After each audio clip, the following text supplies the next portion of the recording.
Queridos amigos, irmãos, senhoras, senhores, nossos votos cordiais de muita paz. É com muita alegria e satisfação, ainda que de forma virtual, que nós retornamos a essa casa de amor, o Grupo Espírita Perseverança e Caridade, nosso carinhoso GEPEC. É uma alegria podermos, na tarde de hoje, refletirmos em torno de um tema que para todos nós é por demais importante. É o tônico da vida.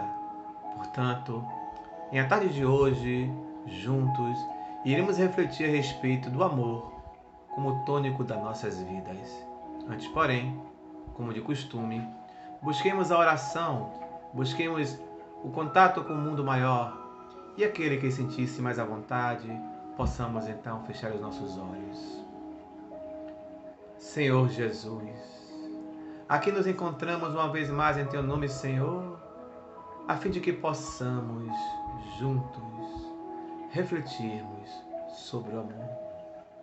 Sobre o amor na esfera da afetividade, na esfera do autoconhecimento, na esfera da relação com o outro.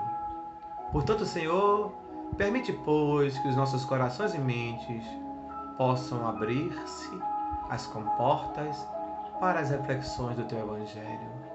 Sê conosco, Senhor, hoje, agora e sempre. Meus amigos, minhas amigas, uma vez mais, renovadamente, gratidão. Gratidão por estarmos juntos nessa tarde de hoje. Nessa tarde de hoje, então, como foi proposto por nosso Iramar, o amor é o tônico da vida.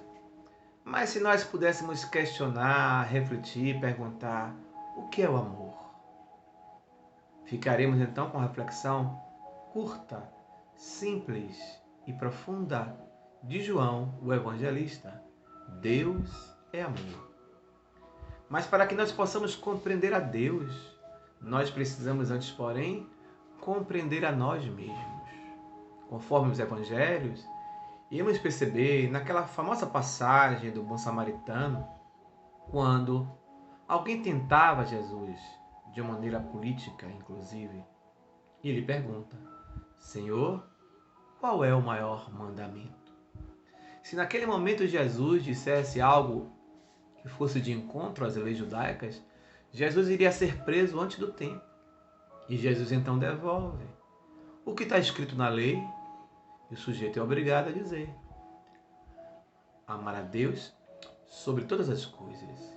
Jesus então responde: eis aí o maior mandamento. Amar a Deus sobre todas as coisas. Mas, para que não reste dúvida, para que haja um complemento, junte-se a este maior mandamento um que se assemelha. Se assemelhar é parecer, não é igual. Que se assemelha a este: ama o teu próximo como a si mesmo, ou como a ti mesmo. Joana de Ângeles, em uma de suas obras, Amor, Imbatível Amor, a qual nós referendamos, esta obra aqui, ela vai dizer para a gente que ainda na impossibilidade que nós nos encontramos incapazes de amar a Deus sobre todas as coisas, que é o maior mandamento, que possamos inverter o processo, que busquemos pelo aquele que se assemelha. Ama o teu próximo como a si mesmo. Mas ela nos chama a atenção a expressão: ama o teu próximo como a si mesmo. Portanto, eu só posso amar o outro se eu primeiro me amar.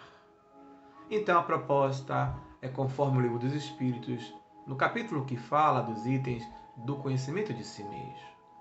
Quando Allan Kardec pergunta às venerandas entidades qual o meio mais eficaz que nós temos de não nos permitir a nos inclinar para o mal. E os Espíritos vão dizer: um sábio da antiguidade já vos dizia, conhece-te a ti mesmo. Então a proposta do amor é assim, começa pelo autoconhecimento. No entanto, o texto que inspira a tarde de hoje, ele é um texto que encontra assim uma outra obra chamada Vida Feliz, da veneranda, que fala justamente sobre, me permitam a leitura, o amor é tônico da vida. E Joana vai dizer o seguinte: Quando se centraliza nos interesses inferiores do sexo, o amor, portanto, e das paixões primitivas, torna-se cárcere e deixa de ser sentimento elevado, que dignifica libertando. Então veja, quando esse amor está focado, centralizado aos interesses inferiores do sexo, e aqui vale a reflexão, sexo não é uma coisa ruim, inferior no sentido de que não tem utilidade. Mas quando ele é utilizado apenas pela sensualidade, pelo desejo, pela paixão, aí ele torna-se uma força primitiva. E ela vai dizer, torna-se o amor um cárcere. E o que é um cárcere? Um prisioneiro. Ou ficamos aprisionados às nossas paixões. E aí nos afastamos. Este amor deixa de ser esse sentimento que nos eleva, que nos dignifica e que nos liberta das amarras de nós mesmos. Prossegue, Joana, me permitam. Examina os teus sentimentos na área afetiva e observa se eles, os sentimentos, te desarmonizam ou tranquilizam. Veja, é a proposta socrática. Conhece-te a ti mesmo. Ela nos solicita que nós examinemos, façamos um autoexame em torno a respeito dos nossos próprios sentimentos. E no caso de um tipo de sentimento, que é a proposta da tarde de hoje, na área afetiva, das relações de afeto com o outro. Então, examina se esses sentimentos eles nos harmonizam ou nos desarmonizam. Quando eles nos desarmonizam, quando é um sentimento de insegurança, quando é um sentimento de ciúme, alguém diz assim, o ciúme é o tempero do amor. Não é verdade. Não é verdade. O ciúme é o tempero da discórdia.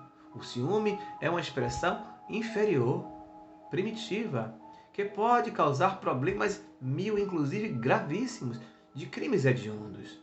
A todo instante, hoje, com a mídia globalizada, a gente vê. O Brasil é um dos países que tem o maior número de feminicídio. E uma falta de respeito à mulher. Então ela diz, através da sua qualidade, essa observação, nós iremos detectar se amamos ou se desejamos. Então, se esse sentimento que ela solicita a gente examinar na área afetiva é um sentimento de segurança, de respeito sobretudo, então não tem ciúme, ele vai nos harmonizar, nos tranquilizar. Mas se é fundamentado na desconfiança, na falta de deixar o outro ter a sua própria identidade, se anular, aí ele nos desarmoniza. Essa qualidade desse sentimento a gente vai detectar, a gente vai nos autoconhecer e perceber se realmente amamos o outro ou se apenas desejamos. Se é uma paixão. Prossegue, Joana. O verdadeiro amor supera o egoísmo e trabalha sempre em favor da pessoa querida. Quem ama liberta. Também um outro elemento muito curioso nas nossas relações, que é meu marido, minha mulher, meu companheiro, minha companheira. E aí nas relações de toda ordem, homoafetivas, heterossexuais, as pessoas têm um sentimento de posse, e esse sentimento de posse é um amor infantil, é um amor juvenil, que não necessariamente é na idade de 15, 16 ou de 22, 23 anos. Às vezes nos encontramos nas casas dos 30, dos 40, dos 50, dos 60 e somos possessivos. Então esse não é um amor verdadeiro, ele não supera o egoísmo. Então ela diz, ama, portanto, sem escravizar aquele a quem te devotas. Ama, portanto, sem escravizar aquele a quem te devotas. Não se lhe escravizando também. Então, nem nós podemos nem devemos escravizar o outro, nem o outro nos escravizar. Mas como assim, Gleidson? É simples, muito simples. Na reflexão desse âmbito dos sentimentos que ela nos propõe, a gente precisa perceber isso. Porque é a matemática que 1 mais 1 é igual a 0. Isto é, quando eu me relaciono com o outro e eu permito que o outro se anule, se nadifique, ele se zerifica. É aquela relação de insegurança. A gente proíbe com que, aspas, se proíbe, né? O outro se permite essa proibição, que a companheira, que o companheiro tenha amizades, que tenha uma vida própria. Então, se ela tinha um grupo de amigas, conheceu ele na faculdade, um exemplo bem moderno, e quando eles se conheceram e começaram a namorar, sempre uma vez por mês, ela e as amigas almoçavam juntas. Mas almoçavam para falar questões da faculdade, da vida, eram muito amigas. e de repente, depois que casa, não pode mais almoçar junto. A insegurança. Ela também não quer que ele vá para o futebol, se ele joga, isso, aquilo, outro. Às vezes, são espíritas, ou um espírito, outro católico, tem ciúme que o outro é muito igrejeiro, muito anda na casa espírita, com as baratas, como se diz por aí. Nós precisamos respeitar a escolha do outro. E confiar, e confiar. Então, Joana vai dizer para a gente que o amor, ele passa, ele atravessa fases. Ela diz que existe a fase infantil, a fase madura e a fase que ela chama de compensação.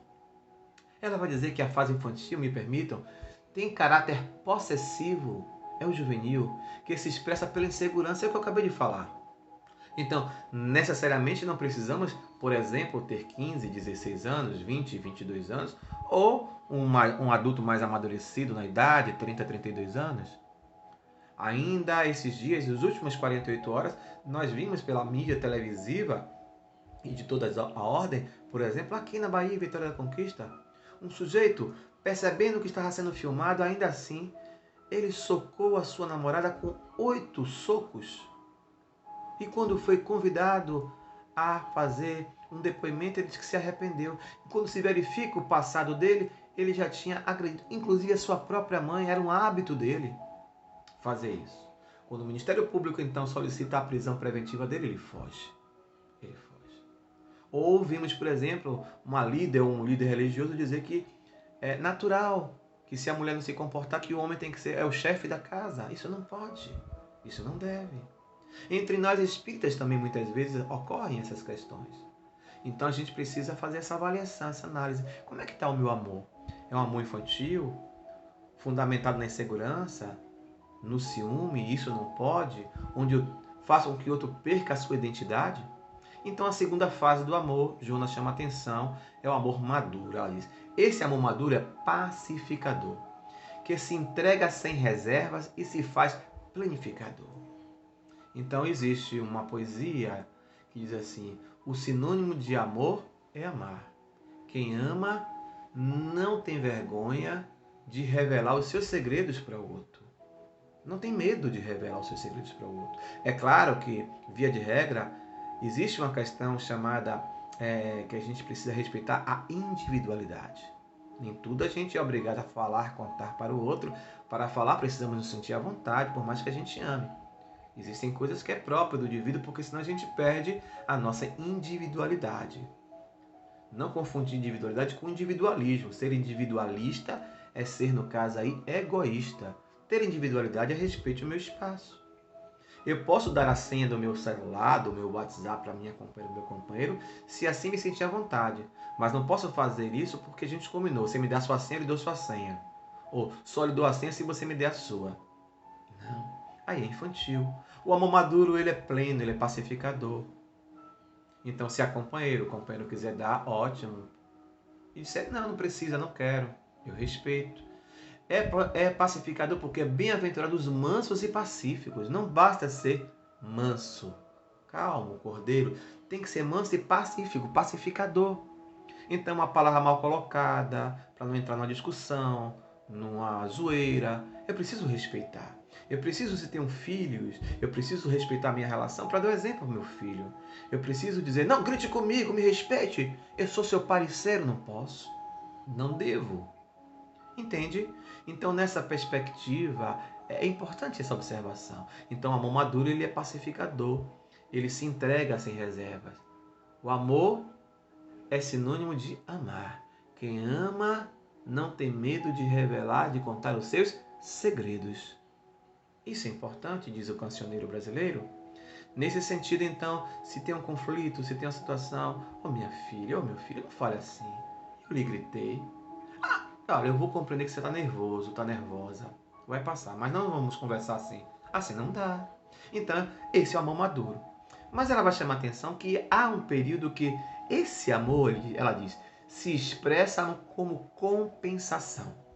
Ela diz que essa fase é uma fase intermediária entre o amor infantil e entre o amor maduro. Ela diz assim, existe um período que esse amor se expressa como compensação. na fase intermediária entre a insegurança e a planificação, quando se dá e recebe, procurando liberar-se da consciência de culpa. Às vezes existe um caminho que é bastante gradativo. Eu faço se você fizer, eu amo se você amar, eu respeito se você respeitar. Aí ele está mais para infantil do que para maduro, mas já é um caminho. Eu já reconheço a importância disso. Depois eu passo para outra fase. A segunda fase do jogo é assim: eu lhe amo, eu lhe respeito, eu não lhe grito mesmo que você me grite, eu não lhe trato mal mesmo que você me trate mal, eu não vou ser ríspido mesmo que você seja ríspido comigo. Eu já reconheço isso. Então eu faço. Aí acaba com que o outro, às vezes, quando ele se encontra nessa vibe, ele também, se eu receber respeito, eu vou respeitar. Então a gente começa a fazer troca. E quando a gente faz essa troca apenas pela troca, a gente está querendo se liberar da consciência de culpa, porque a gente sabe que foi grosseiro, que não foi legal. Mas a gente pode passar para uma terceira fase do jogo, que é a fase do amadurecimento e da planificação, que a gente não chega logo. A gente vai pouco a pouco, ó. Então a gente vai fazendo, a gente vai compreendendo, vai tendo Jesus como modelo e guia, outros espíritos elevados que tiveram na Terra, Buda, Siddhartha Gautama, Krishna. A gente vai percebendo. Então, nessa perspectiva é importante a gente começa a ter Jesus como modelo e guia. E se Jesus estivesse em meu lugar, o que faria ele? Isso é fundamental. Compreendem? Então, nessa relação, a gente começa a amadurecer essa possibilidade. Joana vai narrar em uma de suas obras, muito interessante, que certa vez há uma narrativa a respeito do príncipe Siddhartha Gautama, ele que pregou a verdade, o amor, assim como Jesus. Aliás, aqui vai uma curiosidade reflexiva. Amélia Rodrigues, em uma obra chamada Primícias do Reino, no primeiro capítulo ela vai dizer que antes de Jesus emergir, vir à Terra, surgir na Terra, na encarnação como Jesus o Cristo, ele enviou alguns dos seus ministros. O próprio Siddhartha, Buda veio antes dele, Krishna veio antes dele, Maomé veio antes dele, Moisés veio antes dele. Então vieram semear o amor para que quando ele viesse pudesse ser reconhecido. Não no cristianismo, não na religião cristã, mas na sua filosofia, na sua condução. Observemos. É o que vai fazer com que Gandhi, lá na frente, muito tempo depois que Jesus passou pela Terra, Gandhi presente uma Bíblia, ele abre no Novo Testamento, porque a gente sabe que a Bíblia tem um Velho e um Novo Testamento. Ele abriu sem perceber, foi levado a... E ele abre no Sermão da Montanha, ele lê, e tomado de um sentimento profundo, ele diz uma frase que ficou notabilizada: se queimassem todos os textos sacros, sagrados da humanidade, e só restasse o Sermão da Montanha, a humanidade nada teria perdido. Que coisa! Gandhi amava, adorava a vaca na cultura indiana dele. Mas ele reconhece Jesus, a sua superioridade, através do Sermão da Montanha, que é a Carta Magna, que é a nossa Constituição Universal. Então, nessa perspectiva, vale essa reflexão. Claro, é fundamental. Então, Joana vai dizer para a gente que Siddhartha Gautama, o príncipe, quando ele atinge o seu estado búdico, e aqui tem uma curiosidade muito interessante, porque Siddhartha vivia na zona palaciana. E o seu pai lhe proibiu, conta a mitologia, a história, que ele não podia sair do palácio, porque ele não podia conhecer a morte, a doença, a pobreza, a velhice. Até que um dia Maia se aposta do palácio, da área palaciana, está tendo uma festa, e é jogado então um pó mágico, digamos assim, e todos adormecem. Siddhartha é o único que não adormece. E ele sai, porque não tinha ninguém que proibisse nesse momento, e ele então depara-se com a velhice, com a doença, com a pobreza, com a miséria, com as diferenças de toda a ordem. É aí que ele resolve abandonar a vida palaciana e ele vai tentar. Mas ele primeiro radicaliza. Ele vai virar uma seta, ele vai não se alimentar, ele vai se afastar de todos. E narra então que ele se encontrava à beira do rio, ali, meditando profundamente, junto com seus discípulos, sem tomar banho, sem cuidar do corpo, sem se alimentar, quando de repente passa um barqueiro, e o barqueiro tinha uma função não só do barco, mas ensinava música, cítara, que é um instrumento de cordas. E lá o seu aluno estava treinando a tocar, treinando. Quando de repente a corda está desafinada, o barqueiro diz como instrutor: é preciso afinar. Existe uma poesia brasileira que diz: Viver é afinar um instrumento, de dentro para fora, de fora para dentro, a qualquer hora, a todo momento. Olha que coisa. Então, o barqueiro diz, afina. Então, o estudante vai afinar o instrumento e a corda então parte. E ele diz, nem muito apertado, nem muito folgado. Busca o caminho do meio. Nesse instante narra a mitologia que Siddhartha ouve essa frase e, tomado por uma iluminação, ele se afasta dos ascetas e ele então se ilumina. Mas voltemos à narrativa de Joana. Ela vai dizer que Siddhartha então conseguiu amealhar, trazer para ele vários discípulos. Dentre os seus discípulos, o mais famoso foi Ananda. Assim como entre os discípulos de Jesus, Mateus, por exemplo, que era Levi, João Evangelista, o jovem amoroso, a gente tinha Tomé, mas a gente tinha Pedro, não vou citar todos, mas Pedro ficou mais conhecido de todos. Não apenas por negar, porque a gente tem Judas que traiu, mas Pedro porque era o amigo mais próximo de Jesus. Aqui vai uma outra curiosidade. O espírito Vitor Hugo, através da psicografia de Dona Ivone do Amaral Pereira, num livro chamado Dor Suprema, há um capítulo que ela vai narrar que Jesus e Pedro se conheciam de príncipes eras, quando Jesus ainda não tinha tornado-se o Cristo, evoluído, o Espírito puro. Eles estavam no mesmo patamar. Só que Jesus consegue continuar o seu processo e Pedro atrasa. E é por isso que eles tinham tanta intimidade e Jesus convida Pedro para vir para a Terra para dar continuidade ao seu processo evolutivo. Mas deixemos isso de lado. Ananda. Ananda, ou bem-aventurança, que significa, Ananda significa a mesma coisa que bem-aventurança, é o discípulo dileto mais próximo de Siddhartha. E ele aprendeu tanta coisa. Mas conta que um dia Ananda se encontrava passeando por uma estrada empoeirada, sentiu sede, muita sede. Ele viu um poço artesiano, se aproxima desse poço artesiano. E se aproximando desse poço, ele pede água e lá estava uma mulher, de uma casta inferior, numa linguagem mais moderna, de uma classe inferior. Para quem não sabe, na cultura indiana mais antiga, mais remota, e atualmente, ainda que fosse proibido por lei atual, mas as pessoas culturalmente ainda se comportam assim, existem as castas superiores e inferiores. Houve uma novela brasileira da Rede Globo que passou, Caminho das Índias, que retratava muito bem.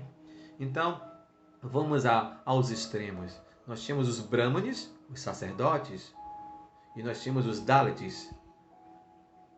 Barruan era um dalit, era aquele que era inferior. Quando um dalit passava junto, no mesmo passeio que passava, por exemplo, um comerciante, um professor, o dalit tinha que se afastar. Ninguém podia se aproximar, porque dentro da mitologia deles, um dalit é impuro e poderia deixar o outro impuro. Eles não poderiam casar entre si. Me lembro que nessa novela, inclusive, tinha um casal que era o Barruan e essa outra garota, eu esqueço o nome dela agora, eles tentam se casar e são afastados porque ela faz parte de uma casta de comerciantes e ele é um Dalit, ele é um inferior. Isso gera um problema muito grande. Mas naquele momento, o nosso Ananda se aproxima de um poço artesiano e uma mulher de uma classe inferior estava ali que ele não notou, nem sabia que era.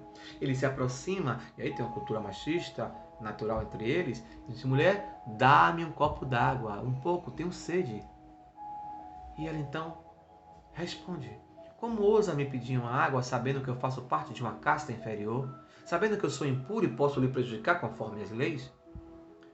E como Ananda era idealista, por isso talvez fosse o discípulo dileto de Siddhartha, de Buda, ele diz assim, mulher, para mim só existe uma casta, para mim só existe uma classe, que chama-se humanidade. Anda, mulher, tenho sede, dá-me água. Dentre os discípulos de Siddhartha, Ananda, além de ser idealista, de ser essa figura, também tinha uma beleza em comum. A mulher então fica apaixonada. Nossa, ele é lindo. Como se diz na Bahia, é um gato. E além de tudo, é educado. Então ela pega a água, se aproxima dos seus lábios e ele sorve a água. Ele bebe água, mas ele não tem nenhum sentimento de desejo. Ele se afasta.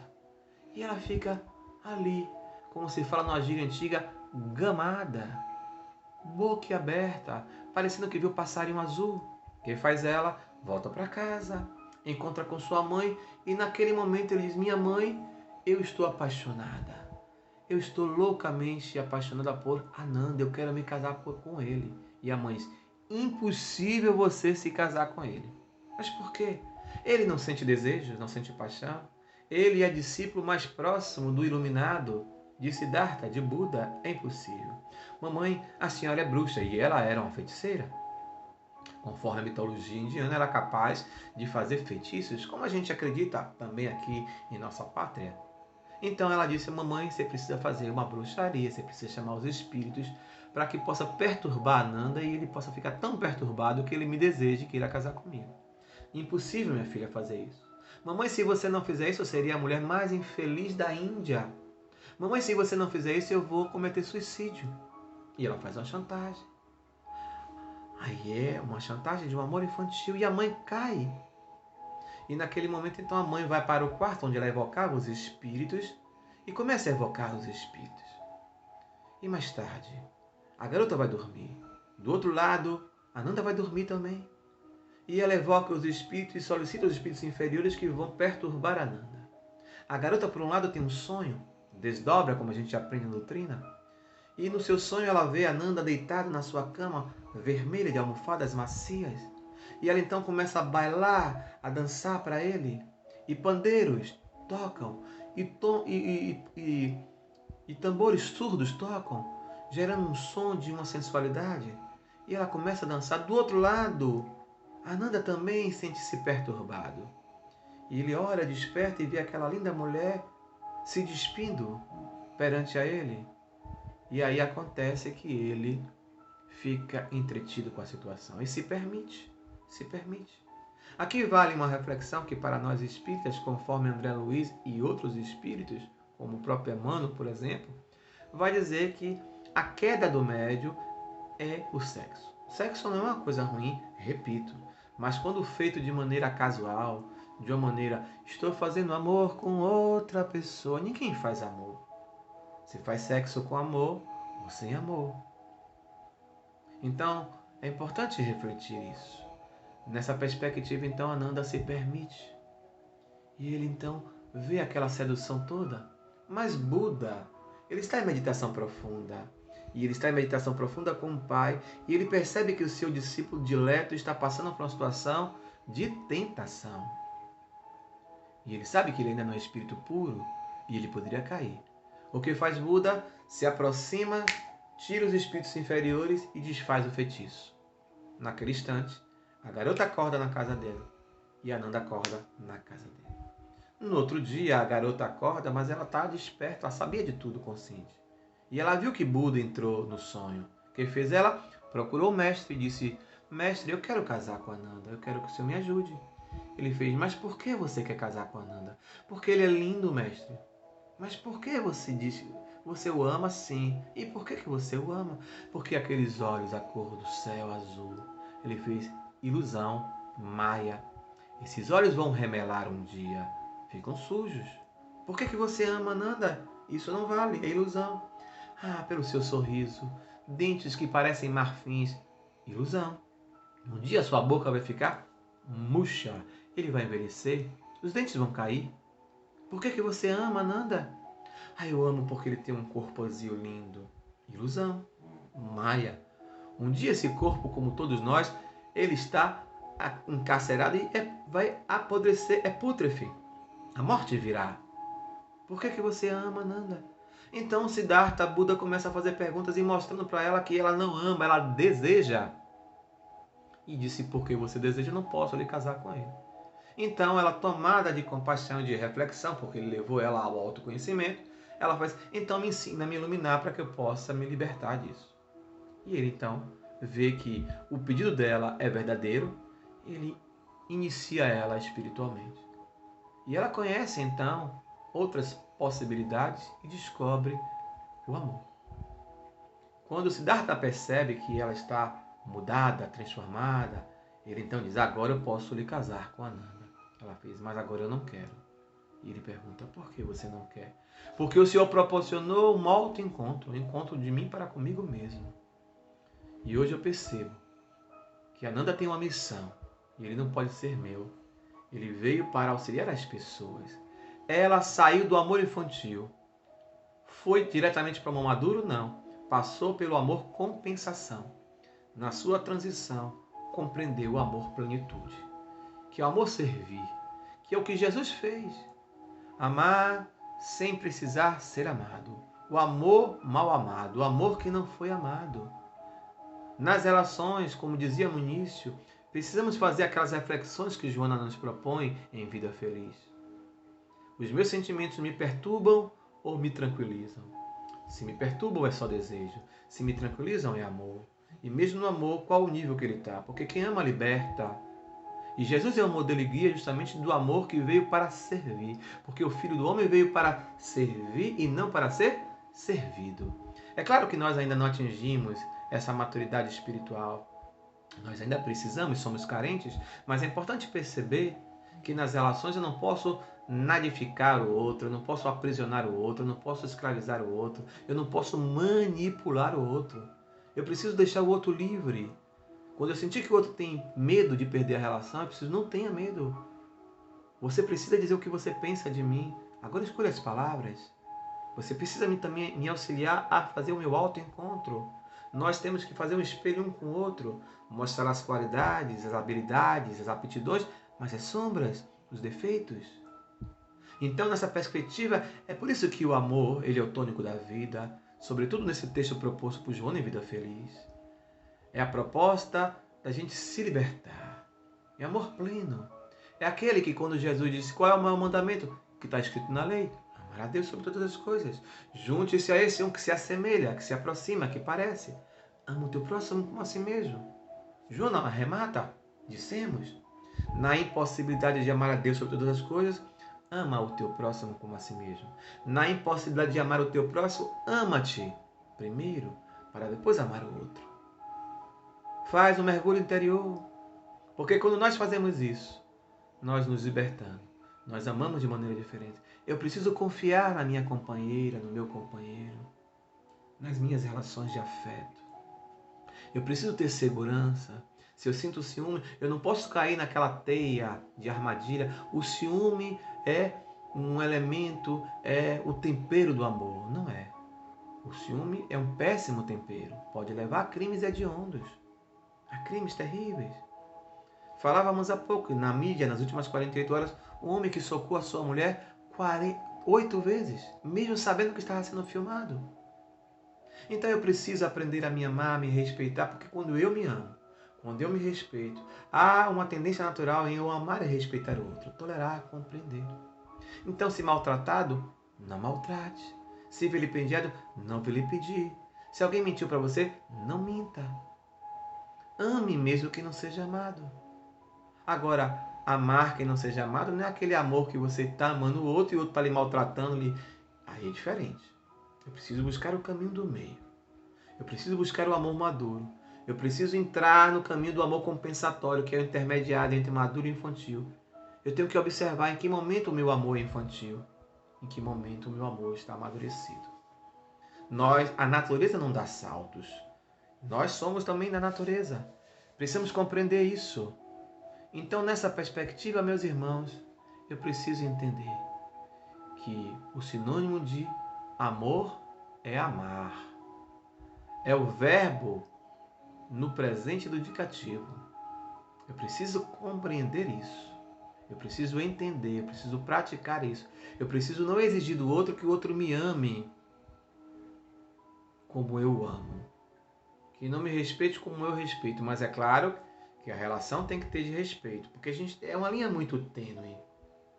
Quando eu começo uma relação, eu permito um grito, eu permito um empurrão. São tipos de violência. Existe a violência psicológica. A mulher, por exemplo, não deve fazer sexo com seu marido quando ela não quer e ela não pode ser obrigada. Isso é uma violência contra a mulher. Um empurrão, um grito. Um grito é uma violência psicológica, um empurrão é uma violência física. As violências morais. Eu preciso respeitar. Não é porque é sexo frágil, não é isso. Assim como também ela precisa me respeitar.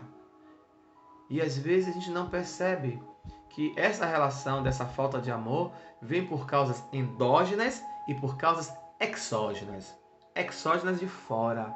Então, por exemplo, a nossa forma que a gente foi criado, os exemplos que nós tivemos, nossos pais, de como lidar com o outro, respeitar ou não respeitar, falar baixo ou não falar baixo, de que maneira a gente quer. Mas sempre a gente vai ter livre-arbítrio, porque por mais que eu tenha maus exemplos, eu preciso entender que na vida tem bons exemplos de outras pessoas, e eu tenho a vida de escolha. Isso é importante, isso é fundamental. Então, são questões exógenas, externas, exteriores. A maneira que a gente foi educado, criado, o ambiente que a gente foi ali imerso.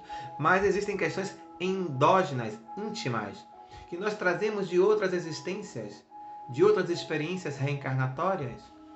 Então eu preciso me analisar, eu preciso fazer um autoconhecimento, eu preciso mergulhar em mim mesmo. Compreende? Nessa perspectiva, então, como eu trato o meu companheiro, minha companheira, de que maneira? O que eu penso a respeito disso? Nesse sentido, a gente vai, então, mesclando uma coisa com outra. Então, a gente precisa, muitas vezes, fazer uma terapia individual, uma terapia de casal. E a gente precisa ensinar os nossos filhos, se eles querem ser bons esposos, boas esposas, bom companheiro, companheira, porque ninguém sabe qual vai ser a orientação de escolha dele, a gente precisa respeitar isso. Mas o importante é que ele não seja promíscuo, é que ela não seja promíscua. O importante é que ele aprenda, que ela aprenda, o seu filho, a sua filha, a respeitar o outro, primeiro respeitando-se. Isso se dá no ambiente no qual eu, adulto da relação com os meus filhos, eu preciso me respeitar e eu preciso respeitar. Eu não posso fazer aquela expressão, faço o que eu mando, mas não faço o que eu faço. Mas meu pai, o senhor gritou, se cale sua boca, quem é o pai aqui sou eu, não posso. Isso caiu de moda. Isso não serve mais. Isso não é adequado, não se ajusta. Isso é demodé. Eu preciso então dizer, meu filho, desculpe, eu falei alto. Minha filha, desculpe, eu gritei. Eu preciso até explicar, mesmo que não justifique. Hoje eu tive um dia difícil, duro, o que não justifica. Eu não deveria ter feito isso. Me perdoe. Eu não posso gritar o outro. Então, se eu quero ensinar ao meu filho a respeitar a mulher, respeitar o homem, respeitar a vida das pessoas, respeitar as orientações religiosas, as orientações sexuais, as orientações políticas, eu preciso respeitar também, para que ele possa ver isso em mim. Se eu quero que meu filho seja um bom leitor, eu preciso ler na frente do meu filho ou ler com meu filho. E se eu não sou um bom leitor, eu vou aprender a ser um bom leitor lendo historinhas para o meu filho. Eu não posso comprar livro e dizer, você tem que ler. Você tem que ser diferente e eu não faço a mesma coisa. Eu preciso não gritar e não dizer, não grite, quem manda aqui sou eu. Não, meu filho, não grite. Você vê seu pai gritando. Ah, o senhor gritou outro dia, me desculpe, eu errei. Quando eu gritar, me convide a refletir, me chame a atenção. Mas me chame a atenção em particular, não me chame a atenção Ah, mas o senhor me chama a atenção na frente das pessoas. Cale sua boca, eu sou seu pai. Eu posso chamar? Não. Lhe chamei, foi filho, desculpa. Vou me policiar. Bora fazer um combinado? Quando eu ultrapassar o limite, você me olha de maneira diferente, eu vou entender.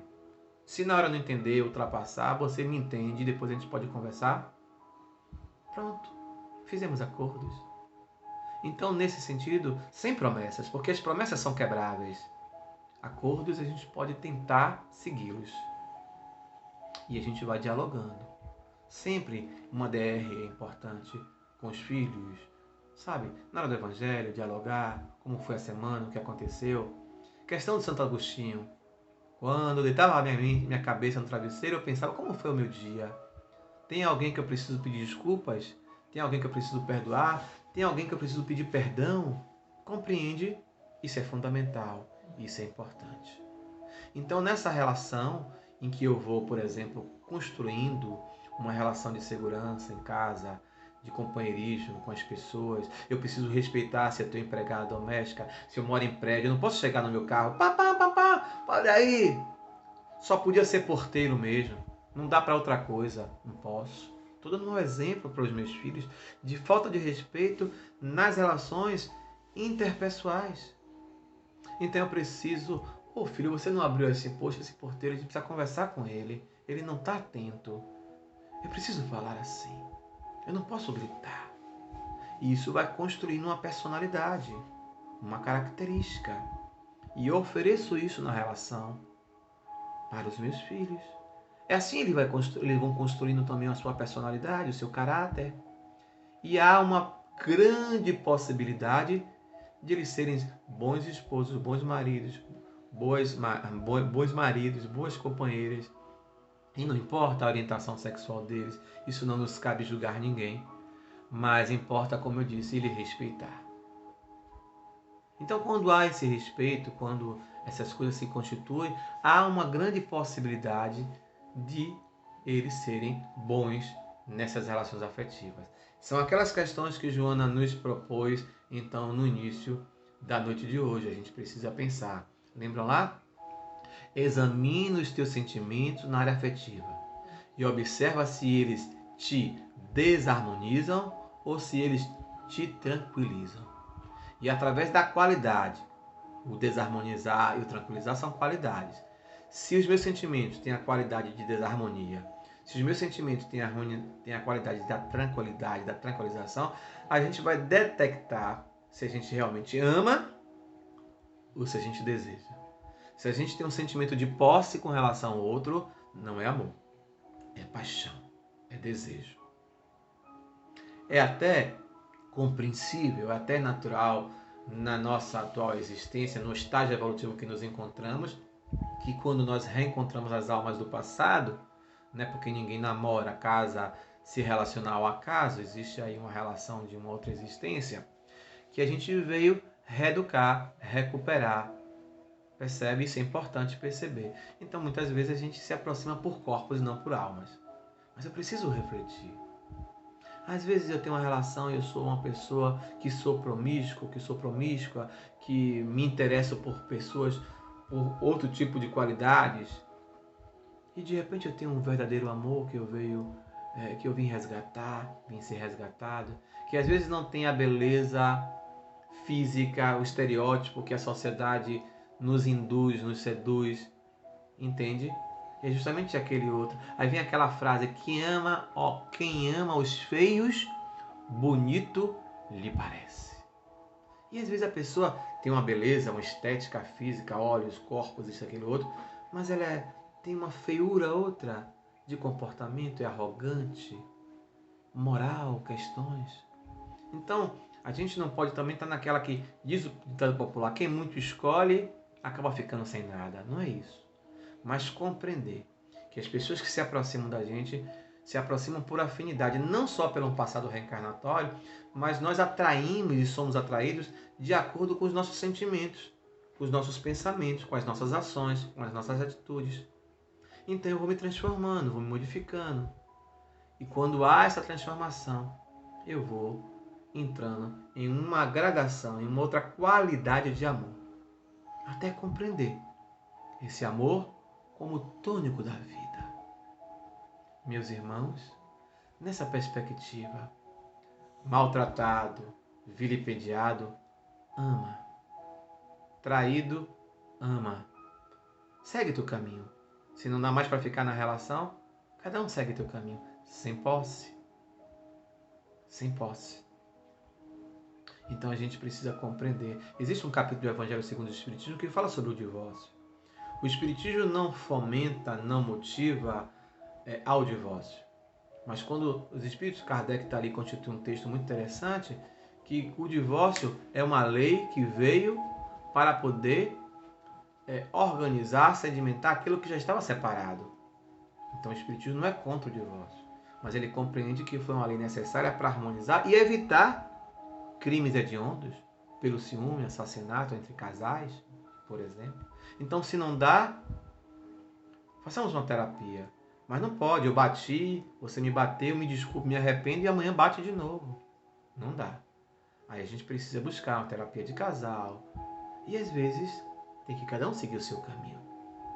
Mas o quanto a gente puder fazer. E eu preciso entender que quando a gente não parte para essa violência física e está na violência psicológica, emocional, aí significa dizer que existe mais possibilidade de reconstrução, de reeducação. Entende?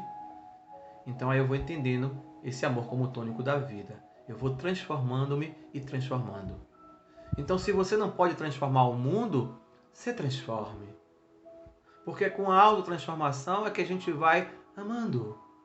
É que a gente vai compreendendo essas gradações do amor. O amor infantil, o amor maduro e o amor plenitude. E entre esses amores existe o amor compensação, que a gente vai dizer que é uma linha intermediária.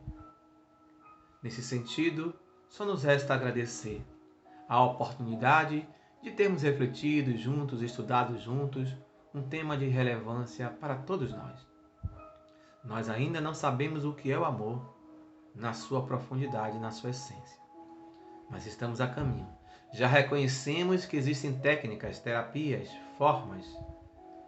Busquemos cada um a nossa forma, mas sobretudo, antes de tudo e contudo, respeito.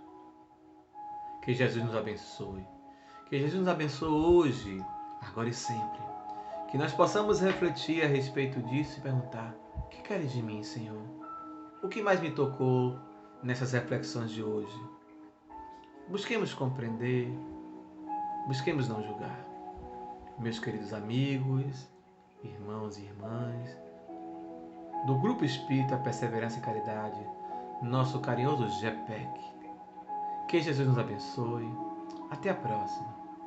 E uma coisa importante: se puder, fique em casa.